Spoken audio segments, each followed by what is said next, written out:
In Oi we trust.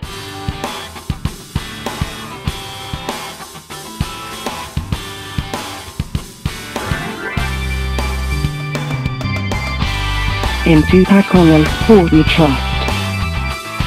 Bienvenue dans Tupac Congo Sport. El Tunisie, Maghreb, monde arabe. Tupac Congo Sport. La quintessence du sport congolais, présenté par Charisma Vinga.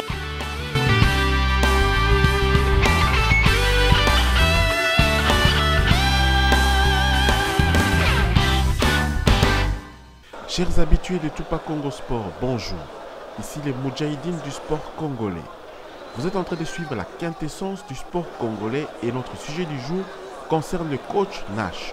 Appelé à la rescousse par les dirigeants de l'AS Léopard de Dolisie, Nash est aujourd'hui au chevet des fauves du Niari.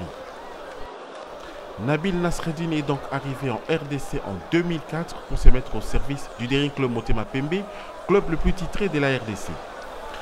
Afin de prendre connaissance des us et coutumes du football congolais et découvrir par la même occasion ces nouveaux joueurs, Nash et son adjoint s'installèrent dans la tribune du Daring Club Motema Pembe et assistèrent à la large victoire contre la formation de Belor, club du président Lolo Mosango. Belor, ancien club de Dieu Merci Mbokani et de Hugues Bedimbenza. Belor, un club de la commune de Ngaliema, plus précisément dans le quartier Binza Delvo. Voilà, le coup d'envoi est donné. Nous attendons les commentaires de cette rencontre. Belor est au Foro Moulin, soutenu par les moscovites de l'ASV Club, qui ne veulent pas bien sûr voir les Daring Club monter un peu prendre 3 points de cette rencontre. Voilà un premier corner. Le corner va partir. Les Immaculés, les dauphins noirs et les Immaculés choisissent la vitesse pour déstabiliser le dispositif tactique des Belor. Et ils vont pratiquement y réussir sur cette frappe déjà de Mouziela à 17e minute qui reprend en demi-volée pour battre le gardien Ilunga de Belor. Cette disposition tactique déstabilisée laisse des espaces aux Immaculés. Alors qu'on revoit l'action au ralenti, la frappe de Mouziela et l'intelligence de Kingombe qui laisse l'espace libre pour une bonne reprise et à la grande joie des supporters immaculés qui voient la partie ainsi décoincée. La vitesse, on vous en parle, vous allez pouvoir le remarquer sur ce rush, cette entrée en percussion en puissance de Sissi Selengue. Tamoundé l'a bien suivi pour poursuivre la trajectoire du ballon derrière la ligne de but. 2-0, le break est fait. Alors pour le reste, vous allez remarquer que l'essentiel de cette partie, le premier hat-trick de la 86e édition de l'EPFKIN va être fait par cet homme. Il s'appelle encore Tamoundélé après ce beau service de Diavita qui se donne un festival de dribble dans l'entrejeu. Et c'est encore Sissi Selengue, la paire marche très fort et très bien. Et la passe en retrait. Et encore Tamoundélé qui signe son premier hat-trick de la saison et de la première et de la 86e édition de l'entente provinciale de football de Kinshasa. 3-0, Miseke est bien sûr la sellette.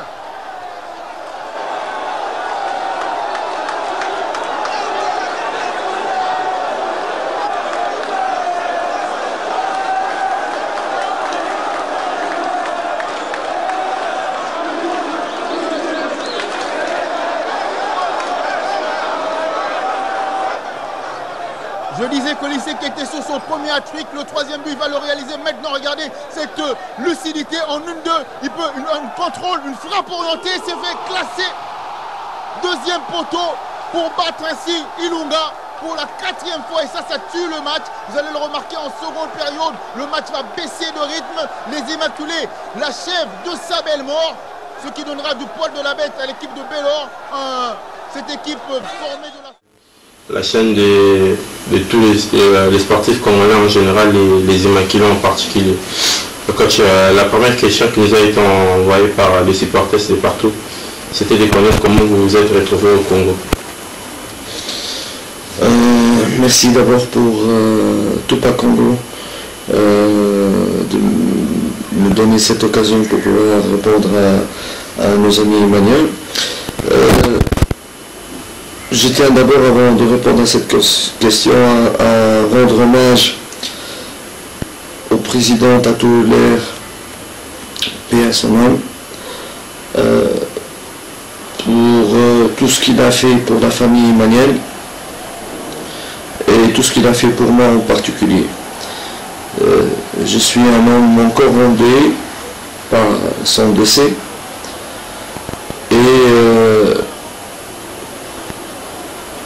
je dirais que je suppose aussi que toute la famille malienne est dans le même quelques mois. Justement, je suis arrivé au dernier club Motema Pembe.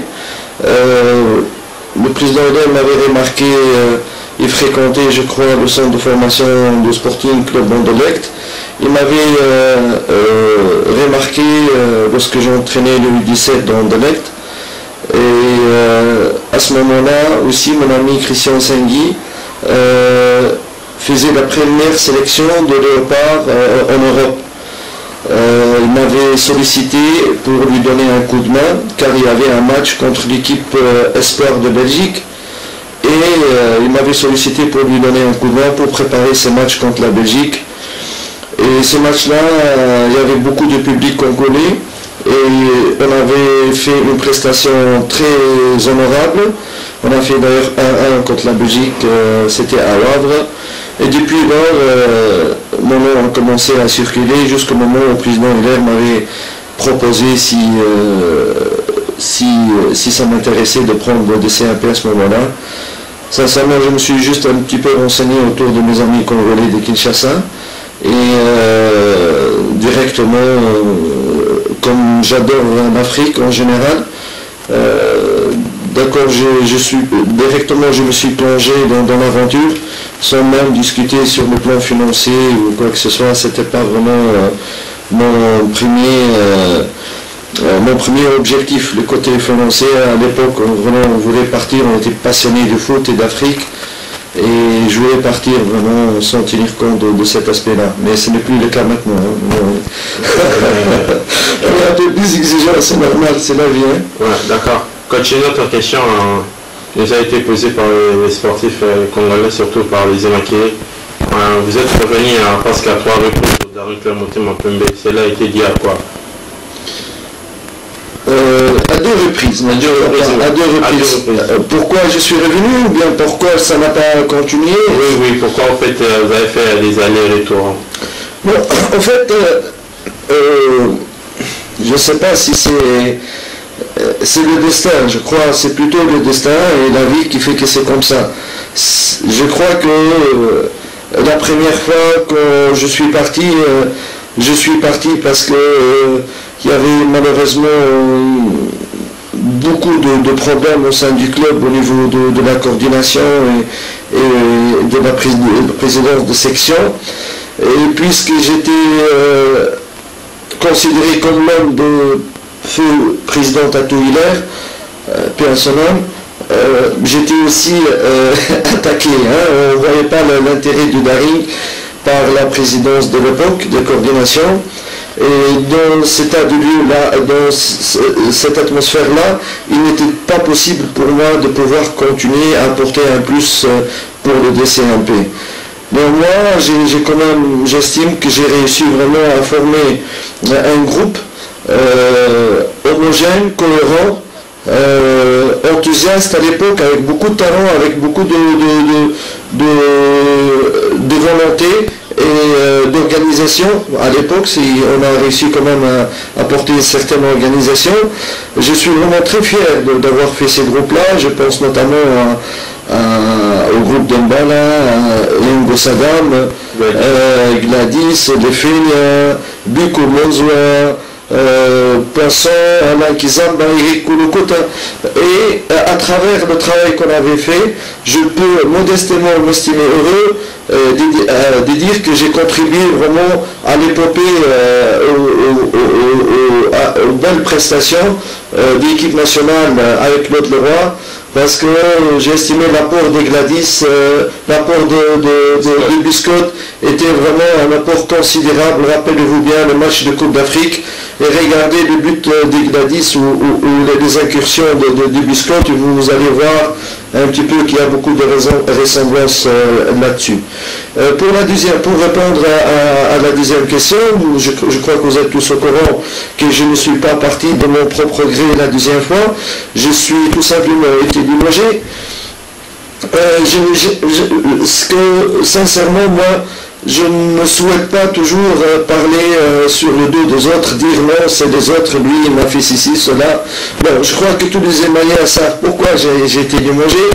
Avant que j'arrive au Daring, quel était le résultat du Daring? Après que j'ai pris le Daring en main, quels étaient les résultats du Daring en Afrique, même au championnat, et quand je suis parti, quel était le résultat du Daring? Je voudrais conclure pour dire que c'est aux Imaniens de faire leurs propres conclusions. C'est des gens intelligents, la plupart, hein, et ils savent que je crois que j'étais injustement limogé, parce qu'il y a des personnes qui n'ont pas accepté le professionnalisme de l'équipe, et il y a des personnes qui ont privilégié, surtout dans mon staff, qui ont privilégié leur intérêt personnel avant l'intérêt du DCMP. Et là, lorsque l'intérêt personnel passe avant l'intérêt du club, c'est normal, il y a des équilibres, il y a des problèmes. Donc là, et deuxième point très important, sincèrement, je n'ai pas accepté qu'on puisse intervenir dans le choix technique, notamment dans le classement et tout ça. Ça, c'est un principe que je ne pourrais accepter. Et peut-être à ce point-là aussi, il a joué dans mon limogeage. De toute façon, je ne suis pas un homme rancunier. Quand j'aime, je donne à fond. Et quand j'aime, je ne peux pas détester ce que j'ai aimé. Moi, j'ai aimé le Daring, j'ai aimé la famille émanienne. Et je me considère comme un soldat du DCMP. Un soldat, il peut être en forme, il peut être parfois absent, mais il est toujours là pour répondre au présent par rapport à sa famille, par rapport à ses amis. Donc voilà, donc je reste toujours émanien et c'est pas pour autant que je vais tenir rigueur. Non, c'est du passé, maintenant on doit voir vers l'avant. Alors tout à l'heure, là, on va mettre les images de 2003 et de votre retour qui était récemment en 2011.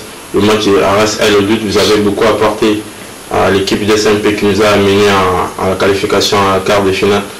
Alors coach, si aujourd'hui le comité actuel de DCMP vous appelez pour que vous puissiez reprendre en main l'équipe avec l'actuel coach Fanfan et comment, quelle sera votre décision? D'abord, je dois signaler que Epoma c'est un ami et je dis pas ça pour faire l'entraîneur gentil et ami avec tout le monde. C'est un ami, c'est quelqu'un qui même a été invité chez moi et Dieu sait que j'invite pas n'importe qui chez moi à la maison à Bruxelles. Je lui ai présenté ma famille, ça date de 2 ou 3 ans je crois en arrière. C'est un monsieur de cœur, d'abord un monsieur très charmant, un vrai Quinois, congolais, de très bonne éducation, calme. Bon, il a des choses traditionnelles, mais ça fait partie de la tradition locale et tout ça. Il se prend pas trop au sérieux. Il a fait du bon travail, il est en train de faire du bon travail. J'estime que ce n'est pas concevable que je puisse m'imposer pour quelqu'un qui est en train de faire quelque chose de positif et qui est en train d'apporter de la joie à la famille émanienne. Pour moi, je ne suis pas quelqu'un qui doit se jeter pour prendre la place de quelqu'un. C'est pas ça, parce que je crois toujours que tout ce que nous arrive est prédestiné par Dieu. Donc il ne faut pas chercher absolument à avoir tout vers lui-même et à avoir la gloire vers lui-même. Quand tu refuses la gloire et tu travailles sérieusement tes objectifs, la gloire viendra d'elle-même. Donc moi, sincèrement, je ne souhaite pas, je tiens à que mon ami Epoma apporte plus, continue avec des CAP, qu'il apporte un peu plus aux Imaniens, qui apporte la joie, de bons résultats. Je lui ai même appelé dernièrement quand je suis venu à Kinshasa de passage à Kin, je l'ai appelé pour l'encourager et le féliciter et lui dire que je suis à sa disposition s'il avait besoin de conseils. D'ailleurs, j'avais assisté au match de Lupopo et j'étais vraiment content, enthousiaste, et j'avais quelques conseils à lui dire, des conseils techniques. Je n'ai pas hésité de l'appeler et je lui dis ça entre moi et lui. Je trouve que pour moi, on doit lui donner sa chance pour continuer à développer l'équipe et que lui-même aussi qu'il prenne l'expérience. J'espère l'année prochaine que le DCMP va jouer la Coupe d'Afrique, qu'il sache aussi c'est quoi la compétition africaine, qu'il sache améliorer l'équipe face à des problèmes de jeu autre que le problème de jeu qu'il va rencontrer au championnat local, et c'est à lui, avec son travail, avec sa vision, d'apporter des réponses collectives lorsqu'il s'agit des adversaires beaucoup plus coriaces. Donc, et après, quand Thomas aurait fait un truc, si le DCAP aurait besoin de nous dans des moments difficiles, tant que Dieu nous donnera la santé, Inch'Allah, on répondra toujours présent pour notre famille. Ah, d'accord, coach. L'avant-dernière question, qu'est-ce que vous avez aimé depuis sur le dernier club Motema Pembe et quels sont vos mauvais souvenirs chez les Immaculés? Ce que j'ai aimé l'amour des supporters envers leur équipe. C'est surtout ça que j'ai adoré, l'attachement, la passion. La passion, elle est incroyable, elle est nulle part ailleurs en Afrique. Cette passion des supporters iraniens dont je fais partie, et cette passion, tu as envie d'apporter le maximum, le meilleur de toi-même pour apporter du bien. Vous savez vous êtes toujours d'accord avec moi que le football, ce n'est pas souvent le cas. Parfois on a des déceptions, mais parfois on a aussi des moments de joie. Mais on essaie de faire le meilleur, de donner le meilleur de nous-mêmes pour apporter plus de joie que de déception. D'abord ça, je disais l'attachement et la passion, la grandeur de l'équipe au niveau des supporters aussi. Sinon, de mauvais souvenirs, une disqualification face aux Indiens, un résultat que malheureusement n'est pas digne de nous, un résultat où on était victime de la mauvaise gestion de l'équipe au niveau des déplacements et des absences qui nous a coûté une fatigue, un large score. Ça, c'était aussi un moment terrible. Et je peux vous dire qu'une de mes grosses déceptions aussi, c'est le fait d'être limogé alors que j'étais à la porte des quarts de finale de la Coupe d'Afrique, ou une Coupe d'Afrique qui était à notre portée, vu le rapport de force entre nous et les adversaires, qu'ils étaient qualifiés. Si on était bien à la Saoudite, n'était pas meilleur que nous, et le club africain de Tunis, encore moins. En tout cas, l'année passée, moi qui est d'origine tunisienne, je connais bien le club africain, j'ai tout préparé, et l'entraîneur de Mas de Fès, c'est un ami à moi, on a travaillé ensemble à Dubaï, donc on s'est connus comme pas possible. Donc on m'avait prévu, et c'était un rêve pour moi pour apporter cette coupe aux Imaniens. Et je t'assure, ça m'a fait beaucoup de mal, énormément de mal, mais bon, il faut toujours savoir pardonner dans sa vie. Ah, d'accord, coach. Une de la dernière question, on vous a vu sur le site de lesléopards.com, on vous a vu avec l'équipe des Léopards de Dolésy. On veut savoir qu'est-ce que vous êtes en train de faire dans cette équipe des Léopards de Dolésy. En fait, grâce au DCMP, que je suis un peu connu même au Congo, lorsque nos amis de Dolésy en Coupe d'Afrique avaient perdu leur match chez eux à la maison contre Sfax de Tunisie, le président colonel Rémi Ayos m'avait sollicité pour s'occuper de l'équipe et donner un coup de main à l'équipe. Sincèrement, j'avais préféré lui donner un coup de main de l'extérieur de l'équipe parce que je ne veux plus prendre l'équipe au milieu de saison comme ça, parce que j'ai envie de me donner le temps de mettre en place mon travail et que je puisse vraiment être jugé objectivement sur mon travail du début à la fin. C'est aussi de l'expérience que j'ai eue avec des CAP, où malheureusement je n'avais chaque fois pas eu le temps de faire une bonne préparation. Il y avait un autre grand morceau par après, c'était les Nigériens de Heartland. Et vous connaissez tous Heartland, il y a 2-3 ans, elle était finaliste en Champions League. J'étais là-bas aussi, vous savez que c'est dangereux, hein, les Nigériens, les voisins avec le bien. Merci beaucoup à tout le Congo.